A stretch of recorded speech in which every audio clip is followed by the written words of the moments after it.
I don't need anyone, Julian Brooks told himself, his heart as cold as the nine-figure sums in his bank account. At 34, as CEO of Brooks Ventures, he'd built walls around his soul, rejecting love after repeated betrayals. No one saw his vulnerability. No one touched the loneliness gnawing at him each night. Then came a call from Harborview Hospital. Your grandfather George is failing. In the hospital cafe, Julian met Evelyn Shaw, the waitress whose smile lit up his grandfather's world. Could she melt the ice around his heart? All right, my dear viewers, get ready for a story that will leave you amazed. Take a moment to like the video and subscribe. Then leave a comment below to let me know where you're watching from and what time it is there. It's always exciting to see friends joining us from all around the world. On the 50th floor of the Glass Tower in downtown Seattle, where nine-figure deals are signed in silence, Julian Brooks ruled with an iron fist wrapped in velvet. Light reflected off the dark hardwood floors while floor-to-ceiling windows framed the city swathed in steely gray. He stood there like a sculpted monument to success, his Armani suit clinging to his muscular frame, his brown hair slicked back with precision, not a single detail overlooked. Julian spoke little, but every word bore weight. In the boardroom, executives hung on his every syllable as though fearing to miss an order. His gaze was cold and fathomless as a midnight sea, betraying no emotion, only ruthless precision. They either revered him or vied for his approval. But Julian needed no one. Loneliness was no longer a burden. It was his armor.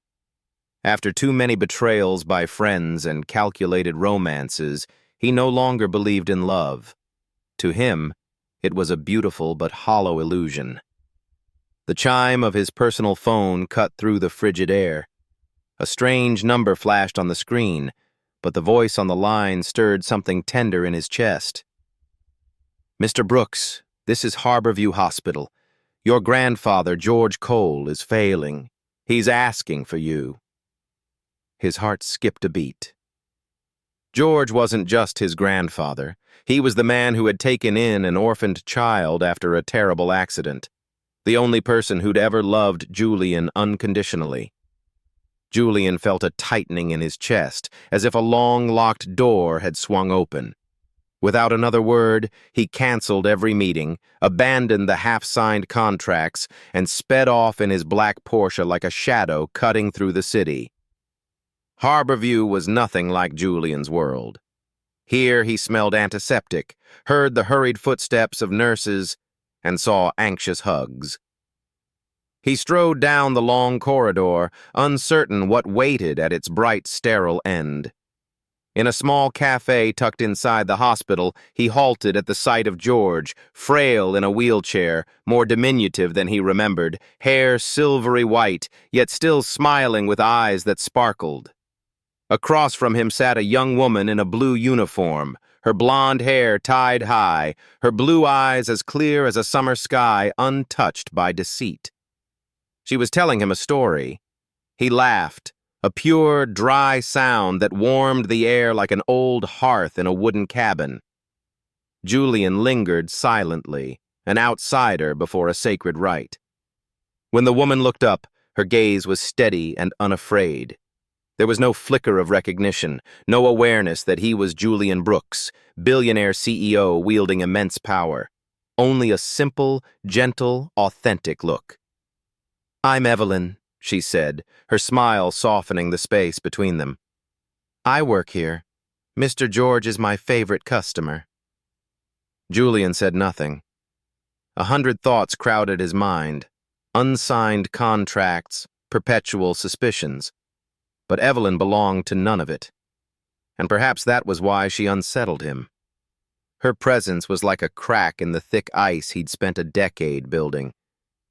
He did not know then that this moment, in a hospital corridor, between the steady beeping of monitors and the aroma of milky coffee, would prove fateful. A door had just creaked open and an unfamiliar breeze was slipping through. Julian began visiting the hospital more often. not out of obligation, but driven by something he could not yet name. Each time he arrived, he found Evelyn, still in her blue uniform, still with those kind, luminous eyes, making coffee or chatting with George with rare warmth and patience. Neither of them spoke much, yet the air around the three of them seemed to slow and grow warmer, as if time itself sensed it should pause there for a while. Evelyn didn't know who Julian was in the outside world.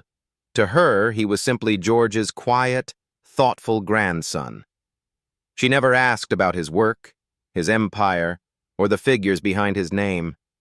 Instead, she shared small details, whether it was sunny today, what the kids at Rainier Valley had learned in art class, or how George had laughed when an elderly patient played a prank on a nurse. Strangely, Julian listened to it all, without impatience or thought of the meetings waiting for him. "One day he told me about teaching you to fish at Lake Sammamish," Evelyn said one afternoon, her eyes alight with delight. Julian paused. This was a memory he had long tucked away like fragile china. "That was one of the best days of my life," he replied, surprised by the low, gentle whisper of his own voice. Meanwhile, Julian's world continued to turn like an icy machine. At Brooks Ventures, Vanessa Blake, the brilliant, beautiful marketing director, embodied modern ambition. In a meeting as everyone filed out, she leaned close and placed her hand on his. "We should have dinner sometime, Julian," she purred, her voice honeyed over expensive wine.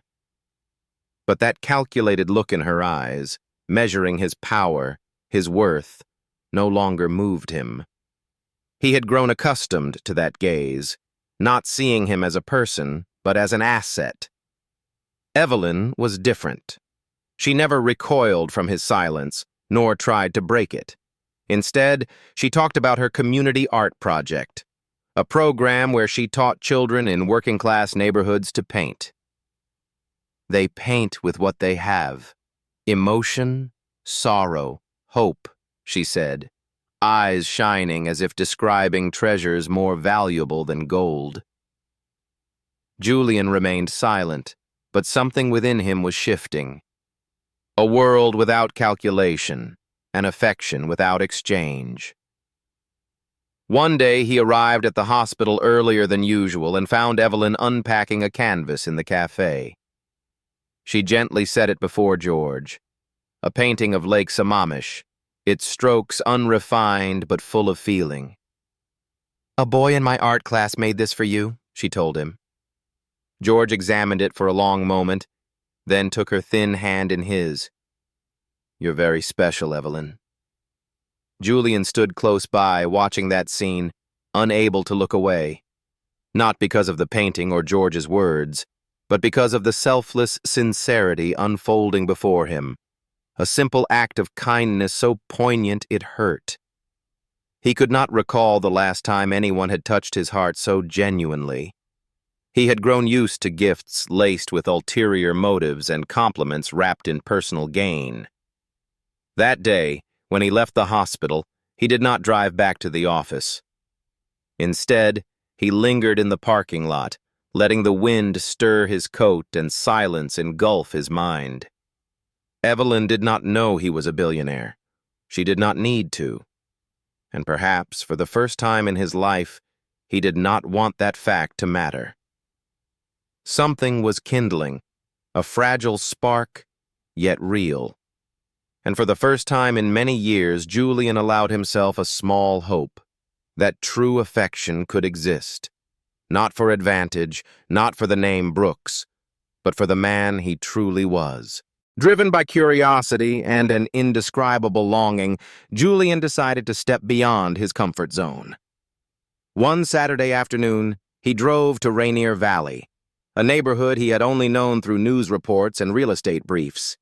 Narrow streets, peeling walls, children playing with battered old toys, it all felt alien. He arrived in his cashmere sweater, tailored jeans, and Italian leather shoes, an odd sight among volunteers in paint-spattered t-shirts. Evelyn spotted him while chatting and laughing with a little girl. No surprise colored her smile, only a gentle, mischievous warmth. "Ready to get your hands dirty, Mr. Brooks?" she teased. In that moment, Julian felt less like a multi-million-dollar CEO and more like a welcomed stranger. He took up a paintbrush and sat before a blank panel, his awkwardness on full display. He chose to paint Lake Sammamish, the childhood memory he shared with his grandfather, with tentative strokes. A boy giggled as Julian accidentally spilled paint on his sleeve. Evelyn simply shook her head and gently wiped it away. For the first time in years, Julian felt accepted without regard for his fame or position. Here, nobody cared which car he drove or how many shares he held. They only cared whether he was sincere. From that day on, he returned more often.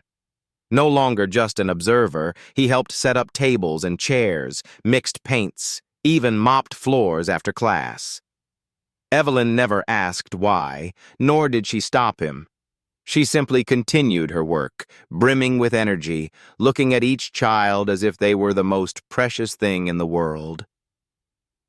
One day, as they repainted the worn-out community center wall, Julian quietly asked, "Why do you do this every week?"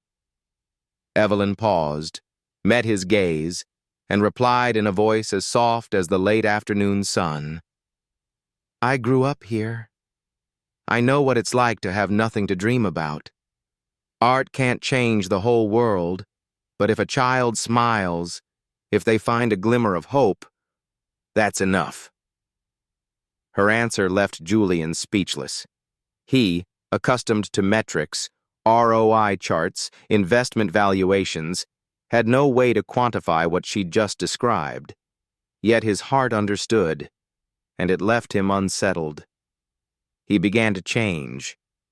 Fewer meetings, later arrivals at the office, and occasionally he brought art supplies, new brushes or colored paper for the children. Rumors rippled through Brooks Ventures. Vanessa Blake noticed that Julian's gaze no longer lingered on strategy boards but seemed to wander elsewhere. One evening, when she intentionally arrived late at the office and invited him to dinner, he simply replied, "I already have plans." A few days later, Julian invited Evelyn to dinner at a cozy little restaurant in Queen Anne, far from the city's most exclusive addresses, but intimate and discreet. Evelyn hesitated. She looked into his eyes, honest yet still tinged with that otherworldly distance. "You live in a different world, Julian," she said, not reproachfully, but gently. "I'm just a waitress." Julian didn't argue. He only smiled, placed his hand over hers, not to persuade, but to say he understood. He was ready to listen and to wait. Though he didn't yet know where this feeling would lead, he was certain of one thing. For the first time in his life, he didn't want to miss something that couldn't be measured in numbers. Dear viewers, take a moment to relax or grab a glass of water and stay tuned for the rest of this unexpected journey. Comment 1 if you're enjoying the story, so we know you're still here. That evening, the Fairmont Olympic Hotel glowed like a high society dream. Crystal chandeliers cast a soft golden light, and a live jazz ensemble played in the grand lobby. Guests in haute couture gowns and tuxedos strolled the red carpet, fine wine swirling in crystal glasses. This was a Brooks Ventures gala to raise funds for education, where every handshake and smile carried strategic weight. Julian entered with Evelyn, lightly clasping her hand as if to reassure. She wore a simple silver dress borrowed from a friend, not extravagant, yet she shone in her own way, elegant, reserved, and genuine. Her eyes scanned the room, betraying her unease. "I feel like a fish out of water," she whispered, her voice catching. Julian turned to her, his gaze gentler than anything she'd ever seen. "You're the most real person here." Just 5 words, but to Evelyn they felt like an umbrella in a sudden downpour. They melted into the crowd.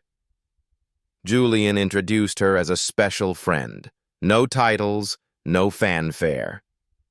Evelyn nodded, offering a brave smile amid the appraising stares. On the dance floor, a slow ballad began, and Julian extended his hand. They swayed together, their distance shrinking beneath the soft lights like a cozy blanket. Then Julian leaned in and placed a tender, heartfelt kiss on her lips. The world around them dissolved, leaving only the pure thrill of connection. "I've never felt like this," he murmured, as if confessing a secret. But that fragile serenity shattered. Vanessa Blake appeared, graceful and sharp in a deep red gown, her eyes hard.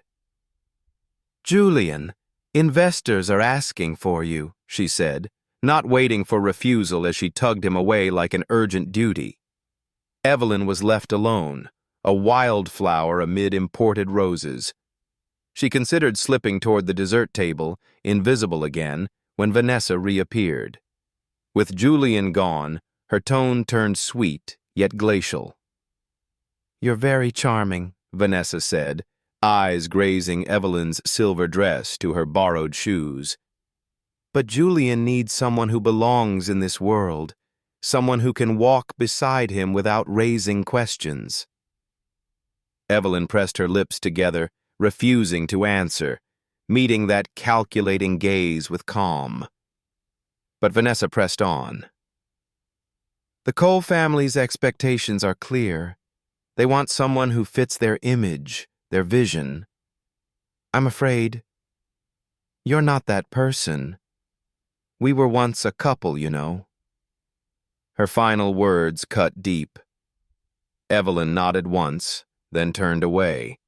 She didn't cry, but each step out of the hotel felt like a blade. She offered no goodbye, did not seek Julian. To those at the gala, she was just another fleeting shadow. When Julian returned after his interminable conversation, his eyes immediately sought Evelyn in the crowd. Finding her gone, he hurriedly questioned a waiter, then strode out into the lobby. The silver dress was gone. In that moment, he knew something had gone terribly wrong. "Vanessa," he hissed when he found her by the bar, voice tight. "What did you say to her?" Vanessa shrugged, her smile flawless but empty. "Just the truth. She doesn't belong here, Julian, and you know it." He regarded her in silence. This woman who once embodied everything he thought ideal: intelligence, power, suitability. Now she seemed a mask that had fallen away. Without another word, Julian turned on his heel and left the gala unfinished. He stepped out into the chill of Seattle night, certain of one thing: he must find Evelyn. Not merely out of longing, but because she was the only part of his life not built on calculation and conditions. The steady rain of Seattle night seemed to empathize with Julian as he navigated the narrow streets of Rainier Valley. Yellow streetlights blurred across his windshield, and each sweep of the wipers revealed the tension etched on his face. Evelyn had left the gala. He knew why and because of whom. But he refused to let their story end in such a quiet, solitary departure. The community center was dark and silent. No children's laughter echoed through its half-painted walls, no Evelyn's clear voice. He called her name. There was no answer. In a moment of desperation, he dialed Sophie, Evelyn's sister, whom he'd seen in a few of George's photos. Sophie's voice on the other end was cold, guarded. Yet something in Julian's pleading cracked her reserve, and she reluctantly gave him Evelyn's apartment address. Just before midnight, Julian stood before a small wooden door. He knocked 3 times. When it opened, there was Evelyn, barefaced, eyes rimmed red, carrying unspoken words in her gaze. "Why are you here, Julian?" she asked, voice trembling but resolute. He said nothing, merely stepped inside. The apartment was modest but warm, just like her. Watercolor paintings dotted the walls, a worn bookshelf held hundreds of dog-eared volumes, and a little corner was dedicated to paintbrushes and tubes of color. This was a world that needed no polish. It was real. Turning to her, he looked as if afraid a blink might make her vanish. "I came to apologize," he said softly. "Vanessa did not speak for me.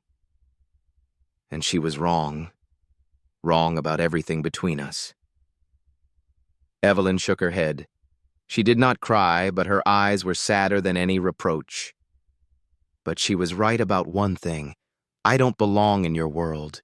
Tonight, every gaze told me so. I'm an outsider, Julian. Someone no one expects." He moved closer, took her hand, the hand that had painted dreams for those children, that had gently wiped paint from his shirt, and spoke slowly. "I don't want that world if it doesn't include you. You showed me what's real. You made me feel human." She stared at him, emotions swirling, when his phone rang abruptly in the hush. Julian glanced at the screen, and his face went pale. "The hospital." He answered, and a nurse's calm yet grave voice came through. "No one wants news like this at midnight. Mr. George Cole passed away in his sleep." All sound seemed to fade away. Julian froze, phone slipping from his fingers unnoticed. Evelyn moved behind him, said nothing, simply wrapped her arms around him. A quiet, tender hug, powerful enough to give even the deepest wounds room to breathe. "I'm here," she whispered, plain as a promise. They went back to the hospital in silence. In George's room lay his peaceful figure, as if he'd just departed to rejoin his late wife in a dream. On the bedside table lay a brown envelope, neatly addressed, "Julian." Julian opened it. Inside was a handwritten letter in George's familiar hand. "Julian, my grandson, life has taken you far, too far, away from the boy who once fished with me at Lake Sammamish. But lately I have watched you return, not in tailored suits or big deals, but in the way you look at Evelyn. Don't let what you own blind you to what you need. Live for love, not for money. Evelyn is someone special. Don't let her go." With love, Grandpa Julian read it twice, then a third time. His hand shook, lips pressed tight. Evelyn sat quietly beside him, neither prompting nor pressing, simply present, just as George had been in his darkest days. That letter, plain, concise, was the final blow. It touched the deepest place in Julian's soul, where wounds and longing for love still lay, untouched by any gilded facade. That night, as they left the hospital, Julian clasped Evelyn's hand more tightly than ever. He knew, if he was ever to step into a truly authentic world, a world money cannot buy, this was his last chance to do so. 1 month later, the afternoon sun gently filtered onto the Rainier Valley Community Center grounds, now transformed, vibrant, warm, and alive, just like the legacy George Cole left behind. Julian stood before the crowd, hand over his heart, eyes fixed on the colorful paintings created by the neighborhood children. His grandfather's memorial was not held in a grand hall or cathedral, but here, among the community, exactly where George believed love could change everything. "My grandfather," Julian began, his voice low but clear, "taught me that love is the only true legacy worth leaving behind. And one special person, standing here, helped me understand that more deeply than any business book ever could." He looked toward Evelyn, who stood quietly beside the mural, her eyes glistening with emotion. Not stopping at words, Julian announced the founding of the George Cole Fund, an initiative financed by Brooks Ventures' profits, dedicated to supporting children's art programs in underprivileged Seattle neighborhoods. Applause erupted, not only for the generosity, but for the man who once dealt only in numbers and deals, now living from the heart. As dusk painted the sky golden, Julian moved to the center of the plaza and knelt on one knee before Evelyn. He carried no expensive ring, but instead a heartfelt promise. "Evelyn Shaw," he said, his voice trembling with feeling, "you healed my heart and showed me that true wealth is love and kindness. Will you marry me?" Evelyn covered her mouth, tears streaming down her face, yet her smile shone like the dawn. "Yes, Julian, I will." Cheers exploded like fireworks. Sophie whistled in delight, and the children danced for joy. The air seemed cleansed of every worry, leaving only pure love and faith in goodness. Then, the moment that hushed the crowd came when Julian and Evelyn lifted the cloth from the final painting, a depiction of Lake Sammamish painted by George himself before he passed, with Evelyn's help. In the corner, his handwriting read, "Forgive, love, and live authentically." 6 months later, beneath the oak-lined shore of Lake Sammamish, where Julian once spent his childhood, a simple wedding took place. No lavish gown, no guest list of high society, just family, friends, and the Rainier Valley community who had woven this love story together. Brooks Ventures had become more than a symbol of financial success. It was now an emblem of social responsibility. With hundreds of arts projects funded nationwide, Julian became a role model for a new generation of entrepreneurs, those who believe a company can turn a profit and change the world. And as for Julian, once living atop Seattle's highest floors, he chose to remain in a modest house in Rainier Valley, where every wall now tells a story of love, hope, and forgiveness. George's painting hung prominently in the living room, like a lighthouse reminding them each day that forgiveness and love are the greatest strengths. This was not a perfect ending, because life never stops at one chapter. But it was a new beginning, the next chapter, where love is not just an emotion, but action, how they live, give, and leave a legacy. If this story touched your heart, don't forget to subscribe to 30 Millionaire Stories so we can continue bringing you healing and inspiring tales. Leave a comment to let us know your thoughts. What detail moved you most? And what do you think will happen next? And especially, share this video with your family and friends across America, because everyone deserves love. We'd also love to know, where are you watching this video, and what time is it there? After all, you might not just be listening to a story, you might be becoming part of it.